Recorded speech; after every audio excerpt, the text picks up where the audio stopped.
The Galactic Conclave had watched the stars for 11,000 years. 412 species had joined together under one simple rule: survive by being careful.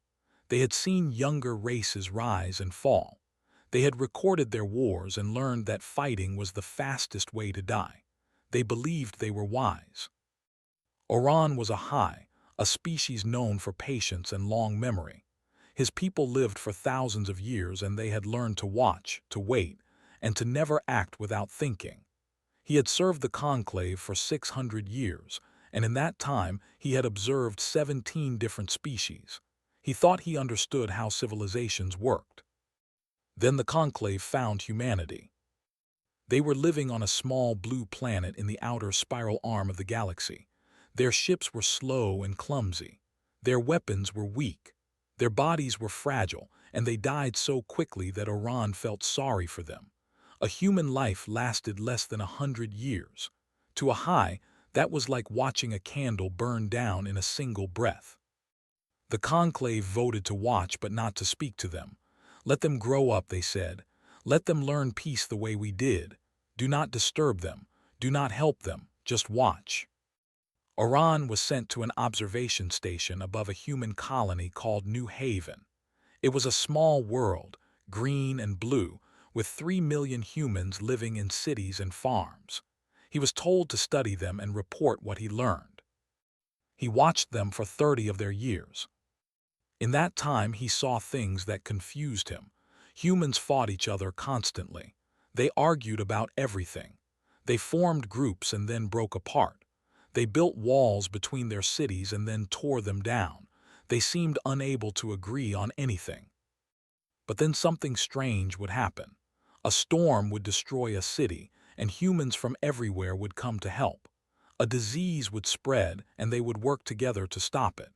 A child would fall into a river, and strangers would jump in to save them without thinking. Oran wrote in his reports that humans were a species of contradiction. They were selfish and generous at the same time. They feared death more than any species he had ever seen, yet they would throw themselves into danger for reasons he could not understand. His main subject of study was a woman named Lisa Grant. She was the commander of New Haven's Defense Force, a group of soldiers who protected the colony from pirates and small threats. She was not special by human standards. She was of average height, with brown hair that was starting to turn gray. She had a scar on her jaw from an old accident, and she walked with a slight limp on cold days. Every morning, she ran training exercises with her soldiers. Every afternoon, she visited their families to make sure they were doing well. Every evening, she went to the colony's orphanage and read stories to the children there. Oran could not understand her. She was a warrior who planted flowers in her garden. She trained people to kill, but she cried at funerals. She was hard and soft at the same time, and he did not know which one was real. He wrote to his superiors that Lisa Grant was a perfect example of human contradiction. He admitted that he did not understand her. He said that perhaps no one could understand humans, not even themselves. His superiors told him to keep watching. So he did. 30 years passed, and Oran learned many things about humanity. He learned that they laughed when they were happy and sometimes when they were sad. He learned that they sang songs about love and loss and hope. He learned that they told stories about heroes who sacrificed everything for others, and that they taught these stories to their children. He learned that humans believed in something they called courage. It was not the absence of fear, they said. It was acting even when you were afraid. Oran found this strange. The High did not believe in acting when afraid. Fear was a warning, and warnings should be followed. Then the harvesters came, and everything changed. The harvesters were machines. They had been built long ago by a species that no longer existed, and they had one purpose: to collect organic material. They moved across the galaxy slowly, system by system, and they consumed everything in their path. Planets, moons, asteroids, ships, people. Everything became raw material for more machines. The Conclave had known about the harvesters for 800 years. They had a simple policy for dealing with them: run away. When the harvesters came to a system, the conclave evacuated everyone and let the machines have what they wanted. It was the smart thing to do, the safe thing. The harvesters had destroyed civilizations far more powerful than the conclave. Fighting them was suicide. The mathematics were simple. If you ran, most of your people survived. If you fought, everyone died. The conclave had calculated acceptable losses. They had turned survival into a formula. When the harvester fleet appeared at the edge of New Haven's system, Oran felt his stomach turn cold.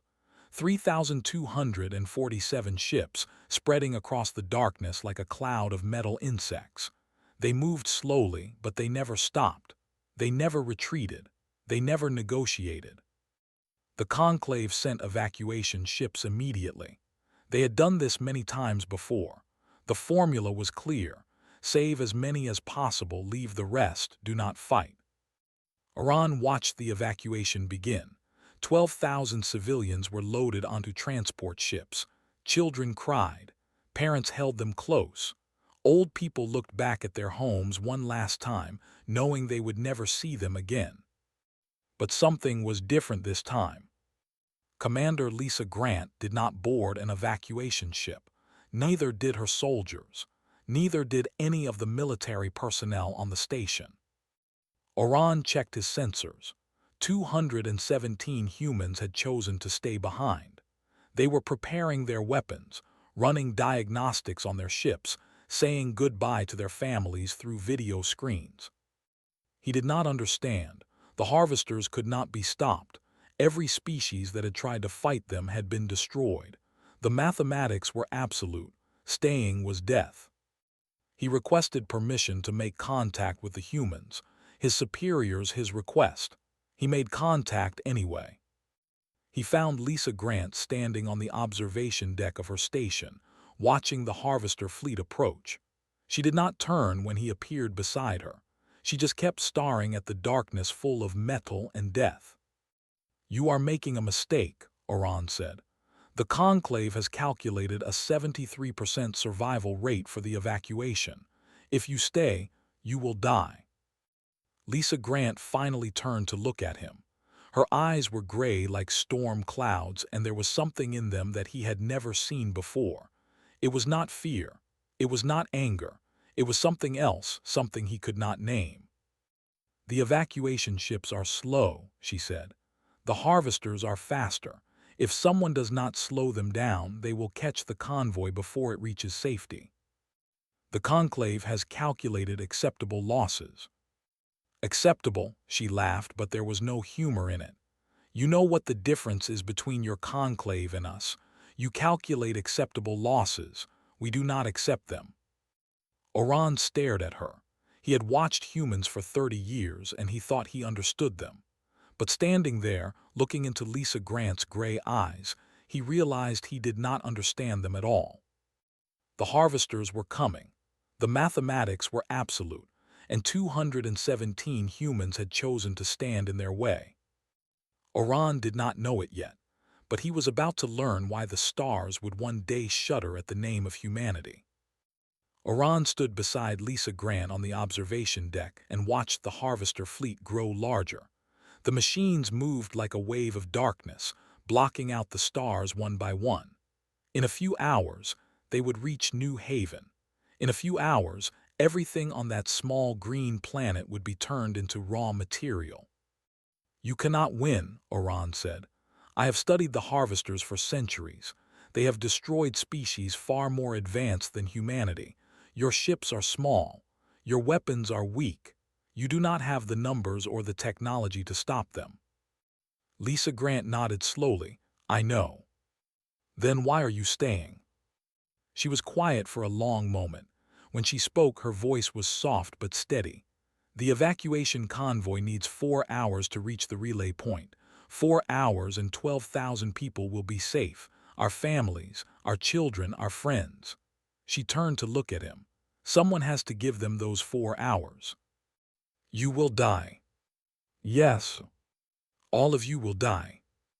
Probably, she smiled, and it was the saddest smile Oran had ever seen. But they will live, and that is enough. Oran did not understand. The High were logical creatures. They believed in mathematics, in calculations, in survival. The idea of dying for strangers made no sense to him. What was the point of sacrifice if you were not alive to see the result? A young man appeared in the doorway behind them. He had red hair and freckles, and he looked too young to be a soldier. His name was Danny Cole, and he was a lieutenant in the defense force. "Commander," he said, snapping a quick salute, "all civilian ships have left the defense area. Military people are asking for orders." "How many stayed?" Lisa asked. "All of them, Commander, every single one." Lisa closed her eyes for a moment. When she opened them, Oran saw tears forming, but her voice did not shake. "Then let us give the harvesters something to remember." She walked off the observation deck and Danny followed her. Oran hesitated, then followed too. He was an observer. He was supposed to watch, but something told him that what was about to happen was worth seeing up close. The station was alive with activity. Soldiers ran through corridors, checking weapons and equipment. Engineers worked on ships, trying to squeeze out every bit of power they could. Pilots studied flight patterns and attack plans. Everyone moved with purpose, but no one moved with panic. Oran stopped a young woman in the corridor. Her name was Maria Vance, and she was a sergeant with gray hair and a round face. She had been in the military for 30 years. "You know you are going to die," Oran said. "Why are you not afraid?" Maria looked at him with eyes that were calm and clear. "Oh, I am afraid. I am terrified. I have 3 back on Earth that I will never see again." She paused. "But there are children on those evacuation ships too. Someone has to protect them. If not us, then who?" "The Conclave would say that some losses are acceptable. They would say that your death serves no purpose." Maria laughed. It was a warm laugh full of life. "The Conclave sounds like a bunch of cowards to me. No offense." She walked away before he could respond. Oran continued through the station, watching and listening. He found a young man named Park sitting alone in a storage room. Was barely 19 years old, with black hair and nervous hands. He was writing a letter on a piece of paper. "What are you doing?" Oran asked. Looked up, his eyes were red like he had been crying. "Writing to someone, a girl named Amy. I grew up with her. I always wanted to tell her how I felt, but I was too scared." He laughed bitterly. "Funny, right? I am about to fight an army of killer machines, and I was too scared to tell a girl I loved her." "Why did you not leave with the evacuation?" Was quiet for a long moment. Then he folded the letter carefully and held it out to Oran. "You are an observer, right? You watch things. Can you make sure she gets this? Her name is Amy. She lives in Seattle on Earth." Oran took the letter. It felt light in his hands, but it seemed to carry a great weight. "I will make sure she gets it." "Thank you," stood up and straightened his uniform. "I should get to my station. We do not have much time." He walked out of the storage room, leaving Oran alone with the letter. The observer looked down at it and wondered what words could be worth dying for. In the main hangar, Lisa Grant gathered her people together. 217 soldiers, engineers, pilots, and crew stood in loose formation. They did not stand at attention like the military forces Oran had seen in other species. They stood close together, leaning on each other, holding hands. Some were crying openly. Lisa stood before them, and when she spoke, her voice carried across the hangar. "I am not going to lie to you. Most of us are not going to survive this. Maybe none of us will. The harvesters have destroyed species that were old when humanity was still learning to walk. They have weapons that can break planets. They have numbers that we cannot count." She paused, looking at their faces. "But those species never had us. They never had people who would stand in the dark so that others could see the light. They never had soldiers who would hold a line not because they could win, but because the line needed to be held." Her voice grew stronger. The convoy needs 4 hours. 4 hours and 12,000 people will live. Our children will grow up. Our will be born. They will tell stories about this day, about us, about what we did here. We will become legends. Someone in the crowd called out, "What do we do after 4 hours, Commander?" Lisa smiled. It was a fierce smile full of fire and steel. "After 4 hours, we win." The hangar erupted in cheers. Soldiers raised their fists. Some laughed, some cried, but all of them stood tall, ready to fight. Oran watched from the shadows, and for the first time in his 600 years of life, he felt something he did not recognize. It took him a moment to name it. It was respect. The High did not believe in fighting hopeless battles. They did not believe in sacrifice. They believed in survival, in calculations, in acceptable losses. But watching these humans prepare to die for strangers, Oran began to wonder if his people had been wrong all along. The harvesters would arrive in less than 3 hours. The humans had 14 ships, 1 old station, and 217 souls. It was not enough. It could never be enough. But they were going to fight anyway. Lisa Grant walked past him on her way to the bridge. She stopped and looked at him with those gray storm cloud eyes. "You should leave," she said. "This is not your fight."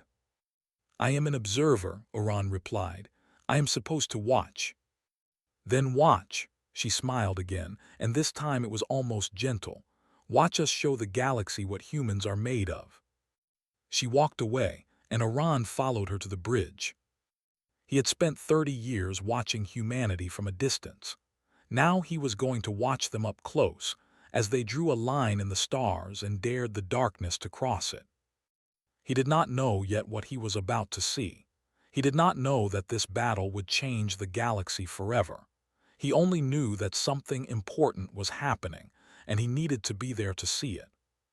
The harvesters were coming, and humanity was waiting. The hours before battle were strange and quiet. Oran walked through the station and watched the humans prepare for death. He expected panic. He expected despair. He expected them to act like animals caught in a trap. He was wrong about everything. In the medical bay, a doctor named Carol Fisher was organizing supplies. She was a small woman with silver hair and gentle hands. She had been a doctor for 40 years, and she had saved more lives than she could count. "Why are you not afraid?" Oran asked her. Carol looked up from her work and smiled. "Oh, I am afraid. I am scared to death. But fear does not mean you stop working. It just means you work harder." The High believe that fear is a warning. When we feel fear, we run away. "That must be very lonely," Carol said. "Never standing your ground, never fighting for what you love, always running." She shook her head. "I think I would rather be afraid and stay than be safe and leave." Oran did not know how to respond to that. In the engine room, a man named Murray was working on the station's old reactor. Was in his 50s, with thick arms and grease-stained hands. He had been an engineer on the station for 20 years, and he knew every pipe, every wire, every strange noise the old machine made. "She has one good fight left in her," said, patting the reactor like it was a living thing. "I am going to make sure she gives it everything she has." "The reactor is old," Oran observed. "It cannot produce enough power to damage the harvester ships." "No," agreed, "but I have been making some changes, connecting systems that were never meant to be connected, pushing things past their limits." He grinned, and there was something wild in his eyes. "The harvesters are machines. They learn, but they learn slow. They have never fought anything like us before. They do not know how to handle crazy." "What you are describing sounds dangerous."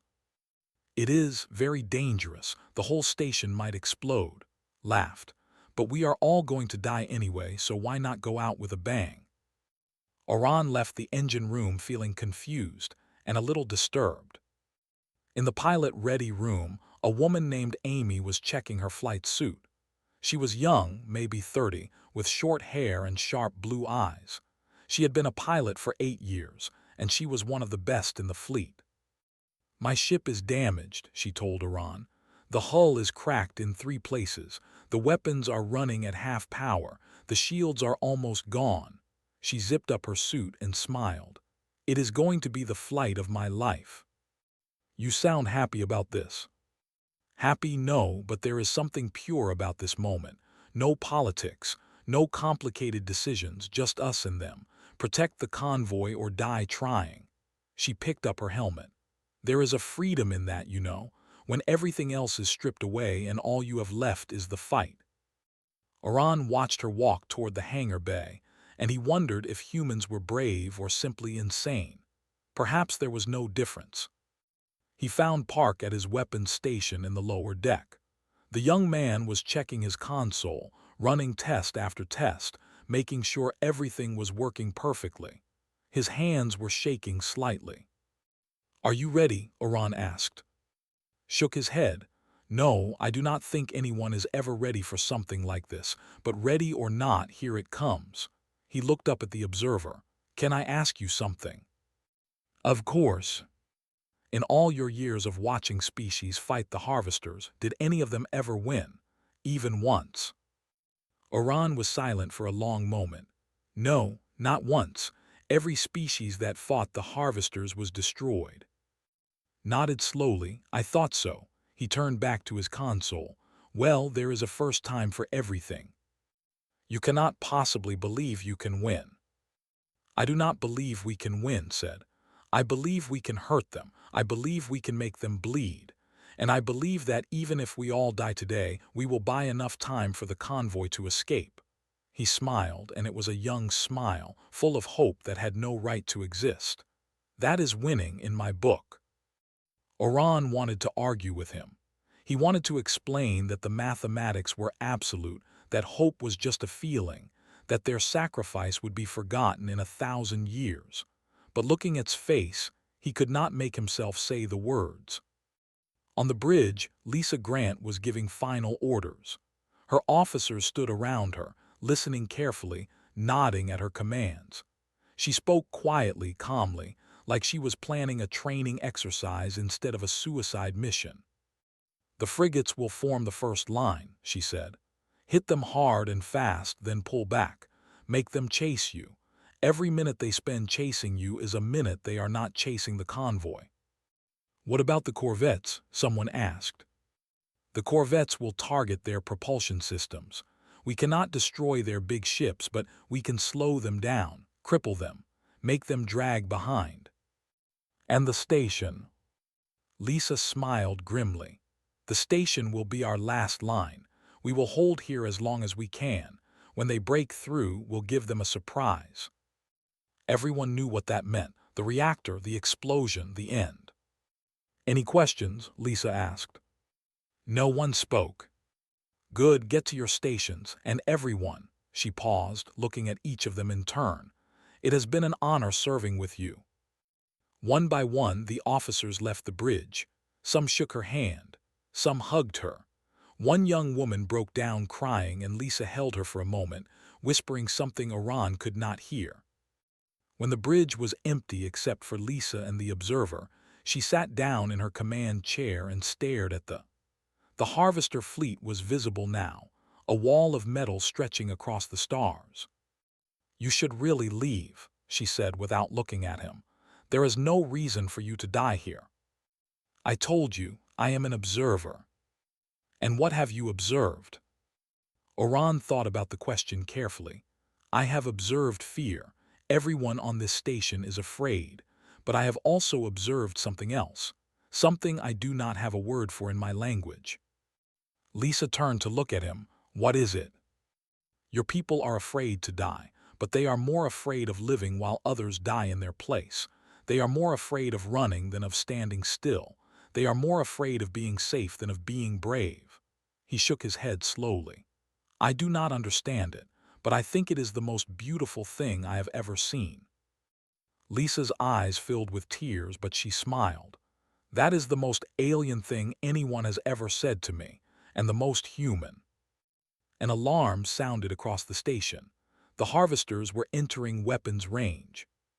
Lisa Grant stood up and straightened her uniform. Her hands were steady. Her voice was calm. "All stations, this is Commander Grant. The enemy is here. Remember why we fight. Remember who we protect. And remember that today we show the galaxy what humanity is made of." She took a deep breath.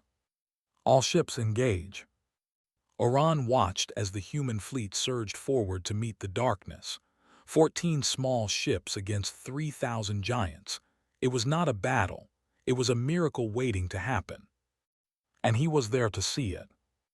The first human ship to die was a small frigate called the Morning Star. It flew straight into the center of the Harvester formation, guns blazing, drawing fire from a dozen enemy vessels. The captain, a man named Peter Holmes, knew he would not survive. He did not care about surviving. He cared about creating a gap in the enemy line. When the Morning Star exploded, it took 19 Harvester drones with it. The explosion created a hole in the formation, and 3 human corvettes flew through it, firing at everything they could see. Oran watched from the station bridge, his eyes fixed on the. He had seen battles before. He had watched species fight and die against the Harvesters many times, but he had never seen anything like this. The humans fought like they had nothing to lose, because they did not. Amy flew her damaged corvette into the heart of the Harvester swarm. Her ship was falling apart around her. Alarms screamed. Fires burned. 3 of her crew had refused to evacuate, choosing to stay with her until the end. "This is," she said over the radio. Her voice was calm, almost peaceful. "I am going to make a hole. Everyone else get through it." She aimed her ship at the largest Harvester vessel she could see and pushed her engines to maximum power. "For New Haven," she said. The explosion was beautiful, a flower of fire blooming in the darkness of space. When it faded, 47 Harvester drones were gone, and there was a gap in their formation big enough for the remaining human ships to escape through. On the station, Lisa Grant watched Amy die and did not look away. Her hands gripped the arms of her chair so tight that her knuckles turned white, but her voice did not shake when she gave her next order. "All ships exploit the gap, hit their propulsion systems. Do not let them close the formation." The human ships obeyed. They flew through the chaos, dodging enemy fire, targeting engines and power systems. They could not destroy the big Harvester ships, but they could cripple them, slow them down, make them drag behind. In the engine room, Murray worked like a man possessed. He had connected the station's defense grid to the remaining ships, creating a network that shared information in real time. When one ship spotted a weakness, all of them knew about it instantly. When the Harvesters adapted their tactics, the humans adapted faster. "They are machines," muttered to himself, his hands flying over his console. "They think in patterns, they follow rules, but we do not follow rules, we break them." The Harvesters were confused. Oran could see it in their movements. They had fought hundreds of species before, and all of them had behaved the same way. They had tried to survive. They had tried to win. They had followed logical patterns that the machines could predict and counter. The humans were not trying to survive. They were not trying to win. They were trying to hurt, to delay, to make the Harvesters pay for every inch of space they took. And the machines did not know how to respond to enemies who did not care about dying. 1 hour into the battle, 6 human ships had been destroyed, but they had taken 312 Harvester vessels with them. 2 hours in, only the station and 4 ships remained. The Harvester fleet had lost over 600 vessels. The machines had never lost so many in a single battle. They had never faced an enemy that refused to retreat. Lisa Grant stood on her bridge, watching her people die one by one. Each explosion was a name she knew, a face she remembered, a person she had laughed with, argued with, cared about. Danny Cole reported from his station. "Commander, the convoy has reached the halfway point. 2 more hours until they are safe." 2 more hours, Lisa repeated. She looked at the Harvester fleet that still surrounded them, at the darkness that was closing in. We can do 2 more hours. A harvester boarding pod slammed into the station's lower deck. Metal screamed, walls collapsed, and machines began to pour into the corridors. The harvesters on the ground were different from their ships. They were built for close combat with sharp limbs and armor that could stop most weapons. They did not feel pain. They did not feel fear. They simply killed. Park was at his weapons station when the wall next to him exploded. He grabbed his rifle and started shooting before the dust had settled. 3 harvesters came through the breach, and he killed 2 of them before the third reached him. He fought it hand to hand. A 19-year-old boy against a killing machine. He should have died in seconds. He lasted 11 minutes. When Oran found him was on the ground, his body broken, his rifle empty. But he was still trying to crawl toward the remaining harvesters, still trying to fight, still refusing to give up. Oran did something he had never done before. He picked up the young human and carried him to safety. He did not know why. It served no logical purpose, was dying and nothing could save him. But he could not leave him there. Looked up at Oran with eyes that were fading fast. Did we buy enough time? Oran checked his sensors. The convoy was still moving. The harvesters had not caught them. 3 hours and 42 minutes had passed. Yes, he said, you bought enough time. Smiled. It was a peaceful smile, full of something Oran did not understand. Good, that is good. He closed his eyes and did not open them again. Oran laid him down gently and returned to the bridge. The station was falling apart around them. Fires burned everywhere. Bodies lay in the corridors, but the humans were still fighting. Lisa Grant stood at her command station, blood running down her face from a wound on her forehead. 7 people were left on the bridge, 7 out of 217. She said into her communicator, "Is the reactor ready?" "Ready and waiting, Commander. Say the word, and I will blow these machines straight to hell." Lisa looked at the Harvester fleet had lost 819 ships, more than they had lost in a century of conquest. But there were still thousands more, and they were closing in. The convoy needed 18 more minutes. "All hands," Lisa said, her voice carrying through what remained of the station. "This is Commander Grant. We have held the line for 3 hours and 42 minutes. 18 more minutes and the convoy will be safe. 18 more minutes and our people will live." She paused, looking at the faces around her. Maria Vance, still alive, still fighting. Danny Cole, wounded but standing. Murray, laughing in his engine room. And others whose names she knew and would never forget. "I am proud of every single one of you. Whatever happens in the next 18 minutes, know that you have done something no one in the galaxy has ever done before. You have made the Harvesters afraid." On the Harvester fleet had stopped advancing. They were holding position, their ships circling like predators that had found prey they did not understand. "They are hesitating," Danny said, his voice full of wonder. "The machines are actually hesitating." Lisa smiled. It was a smile of triumph, of victory, of a woman who had done the impossible. "They should be," she said. "They have never fought humans before." 18 minutes remained. The battle was almost over. And somewhere in the darkness of space, the machines were learning to fear. The evacuation convoy reached the relay point with 3 minutes to spare. 12,000 humans escaped into the safety of hyperspace, carried to a new world where they would build new lives and tell stories about what happened at New Haven. On the station, 7 humans remained alive.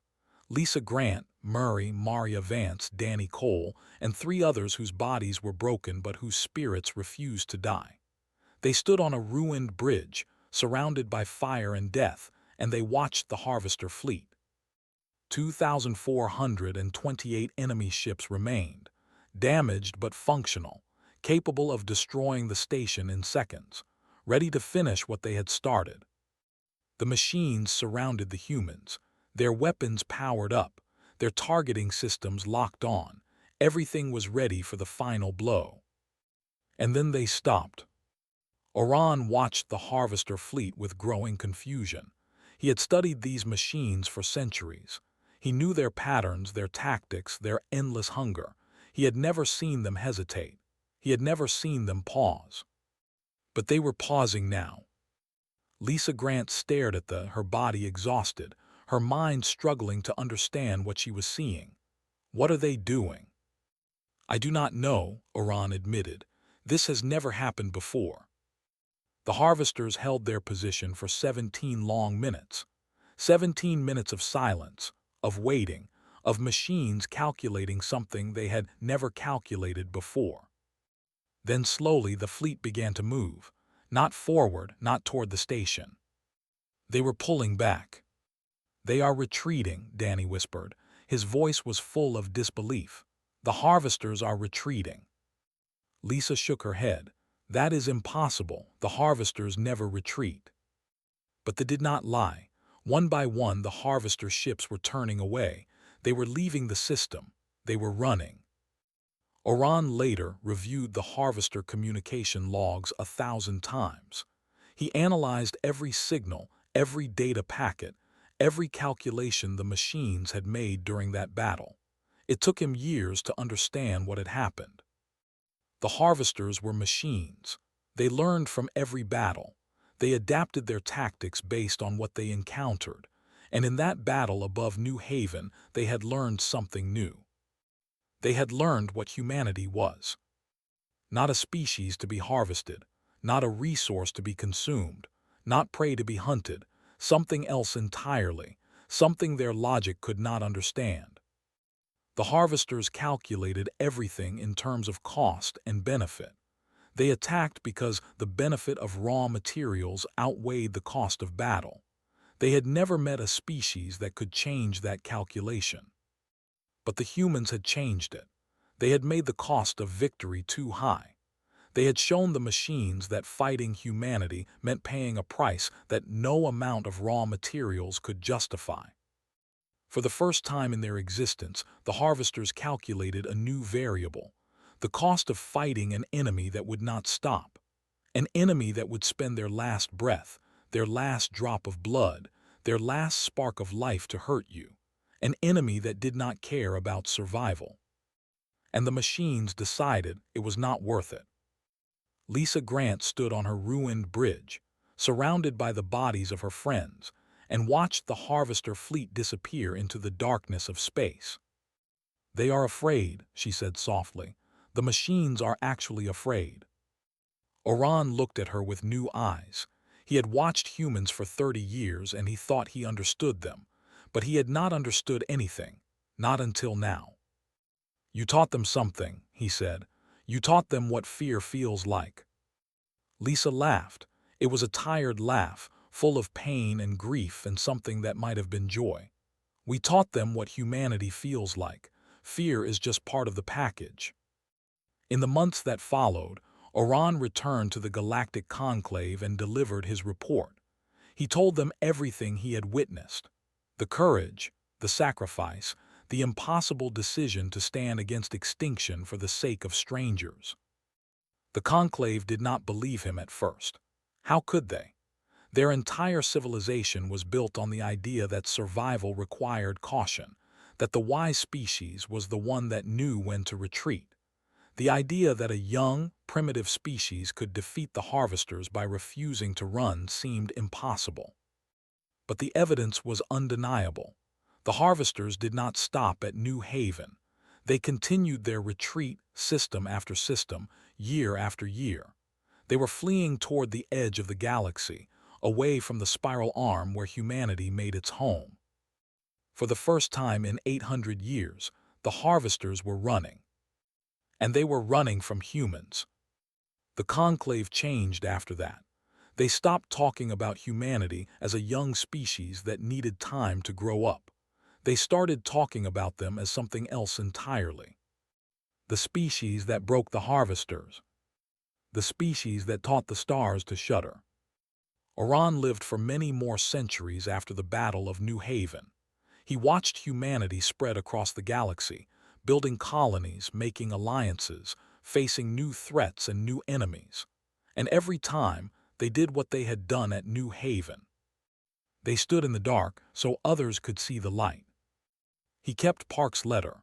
He had delivered a copy to Amy as the young man had asked. She had cried when she read it. She had married someone else eventually, had children, grew old. But she kept that letter until the day she died, and her children kept it after her. Oran kept his copy as a reminder of what he had learned in those 4 hours above New Haven. Fear was not weakness. Sacrifice was not mathematics. And some species were not meant to be measured by their ships or their weapons or the length of their lives. Some species were meant to make the stars shudder. Humanity was one of them. Lisa Grant survived the battle. She lived another 47 years, long enough to see humanity join the Galactic Conclave as full members. She never spoke publicly about what had happened that day. When people asked about her heroism, she would simply say that she had done what anyone would do. She was wrong, of course. The Conclave had 412 species, and in 11,000 years, not one of them had done what she did.